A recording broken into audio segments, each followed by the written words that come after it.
দেশপ্রেমিক মানুষ, বিএনপি মনা মানুষ, জাতীয়তাবাদী বিশ্বাসী মানুষ সকলে অত্যন্ত চিন্তিত। আজকের দিনটি সারা দেশের মানুষ যে যেভাবে পারছে দোয়া করছে, অনেকে নফল রোজা রেখেছে, অনেকে খতমে কোরআন আদায় করছে, অনেকে তাসবিহ তাহলিল যার যার মতো করছে। কারণ বাংলাদেশের সবচেয়ে জনপ্রিয় নেত্রী দেশনেত্রী বেগম খালেদা জিয়া গুরুতর অসুস্থ। উনি এবার কেয়ার হাসপাতালে আজকে চিকিৎসারত অবস্থায় অত্যন্ত কঠিন সময় অতিবাহিত করছেন। ইনি আমাদের দেশের অহংকার, ইনি বাংলাদেশের গর্ব। উনি তিনবার রাষ্ট্রের প্রধানমন্ত্রী হয়েছেন। উনি বাংলাদেশের প্রথম মহিলা প্রধানমন্ত্রী। উনি একমাত্র ব্যক্তি যার জীবনে কোন নির্বাচনে পরাজিত হতে হয়নি। তিনি 26টি আসন থেকে আলাদা আলাদাভাবে নির্বাচন করে এমপি নির্বাচিত হয়ে বাংলাদেশের বিরল দৃষ্টান্ত স্থাপন করেছেন।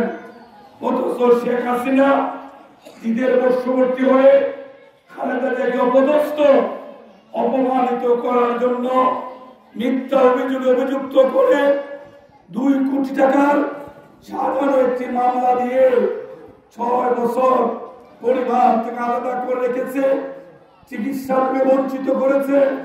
যে খালেদা জিয়া সুস্থ শরীরে হাসিনার বন্দিশালায় গেলেন, সেই খালেদা জিয়া অত্যন্ত অসুস্থ হয়ে চিকিৎসার জন্য বেরিয়ে আসলেন, তাও আবার হুইল চেয়ারে বসে। আমরা মহান আল্লাহর কাছে প্রার্থনা করি, আল্লাহ আপনাদের দেশনেত্রী খালেদা জিয়াকে নেক হায়াত দিয়ে দেশের মানুষের খেদমতের জন্য আল্লাহ সুস্থ শরীরে আমাদের মধ্যে ফিরিয়ে দেন। সারা দেশের মানুষ ব্যতীত, আমরা ব্যতীত, ঋষির মানুষও ব্যতীত, আমরা এই মাগরিবের পূর্ববর্তী মুহূর্তে মহান আল্লাহর কাছে দোয়া করেছি, আল্লাহ যেন আমাদের নেত্রীকে নেক হায়াত দিয়ে আবারও আমাদের মধ্যে ফিরিয়ে দেন। আজকে বক্তব্য দেওয়ার উনি ইচ্ছে ছিল না, আমরা চেয়েছিলাম আজকের প্রোগ্রামটি স্থগিত করে ফেলি। বিগত 17টি বছর যে গ্রামের প্রোগ্রামের জন্য আমরা বিভিন্নভাবে চেষ্টা করেছি, পারি নাই।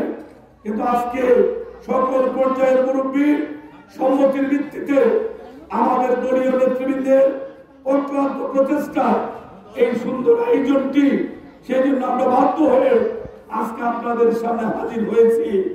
অনেকে বক্তব্য রেখেছেন, বরকত চাচা যথার্থ বলেছেন, একটি আদর্শ গ্রাম তখনই বলা যায় যে গ্রামে ভিন্ন মত, ভিন্ন পথ, ভিন্ন ধর্মের মানুষ নিরাপদ বোধ করে, সেটাই হয় আদর্শ গ্রাম। ঋষি ঠিক তেমনি আদর্শ একটি গ্রাম।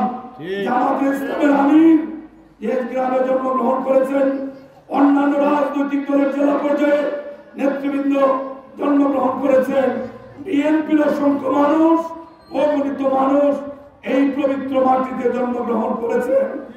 আমরা সকলে মিলেমিশে একসাথে পথ চলার নামই হচ্ছে গণতন্ত্র।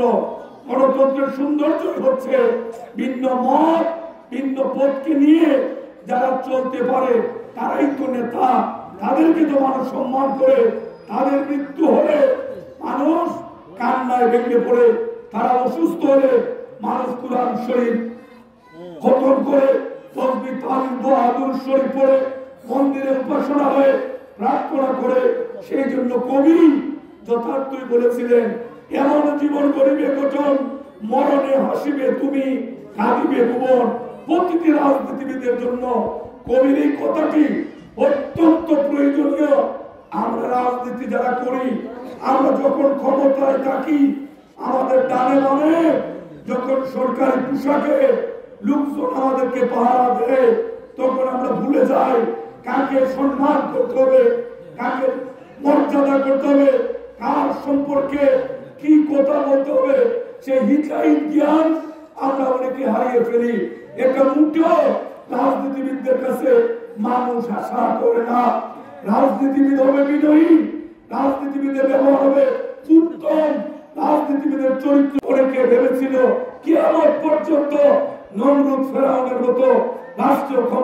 থাকবে। নমরুদ ফেরাউন যেহেতু আল্লাহ বরদাস্ত করেননি, সেই জন্য অন্য কাউকে আল্লাহ বরদাস্ত করবে, এটা ভাববার কোনো কারণ নেই। অনেকে লক্ষ্য করেছেন এই মঞ্চ অসংখ্য শিক্ষিত মানুষ, আমার সামনে অনেক শিক্ষিত মানুষ, পৃথিবীতে মানুষ মারা যায়, এই লাশ 1 ঘন্টা 2 ঘন্টা 3 ঘন্টা পরে লাশের অবস্থার পরিবর্তন হয়, একদিন পরে এই লাশ আর স্বাভাবিক চেহারায় থাকে না। সেজন্য দ্রুত সময়ের মধ্যে এই লাশ দাফনের ব্যবস্থা করতে হয়, নতুবা এই প্রাণহীন বডি পর্যায়ক্রমে পচতে পচতে সমাজে দুর্গন্ধ ছড়ায়। এটাই হচ্ছে মানুষের বাড়াবাড়ি। যেখানে আমাদের জীবন অত্যন্ত ক্ষণস্থায়ী, সেখানে ক্ষমতা চিরস্থায়ী হতে পারে না। এই কথাটা যারা বুঝতে পেরেছে তারাই সফল মানুষ, যারা বুঝতে পারেনি তাদের কপালে দুর্গতি। ফেরাউনের লাশ আজ থেকে ৩,৫০০ বছরের আগে আল্লাহ নীল নদে পানিতে চুবিয়ে চুবিয়ে যাকে দুনিয়া থেকে আল্লাহ বিদায় করেছেন, সেই ফেরাউনের লাশ ৩,৫০০ বছর পরেও আজকে গবেষণার জন্য বিজ্ঞানীদেরকে আল্লাহ চিন্তার খোরাক করে দিয়েছেন। এর একটা মাত্র কারণ, আমি যতটুকু লেখাপড়া করেছি, আমার জ্ঞান করবে যতটুকু বুঝি, আল্লাহ আমাদের জন্য রেখে দিয়েছেন আমরা যেন কেউ ভুলেও ফেরাউনের পথ অবলম্বন না করি।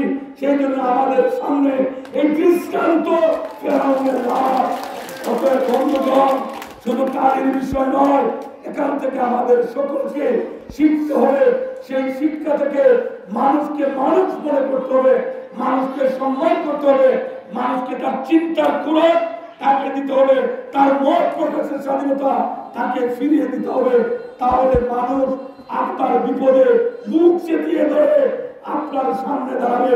অন্যথায় আপনার চরম বিপদে আপনার আশেপাশে যারা এক সময় সুবিধাভোগী থাকবে, তারাও আপনাকে ফেলে কখন যে পালিয়ে যাবে নিজেও টের পাবেন না।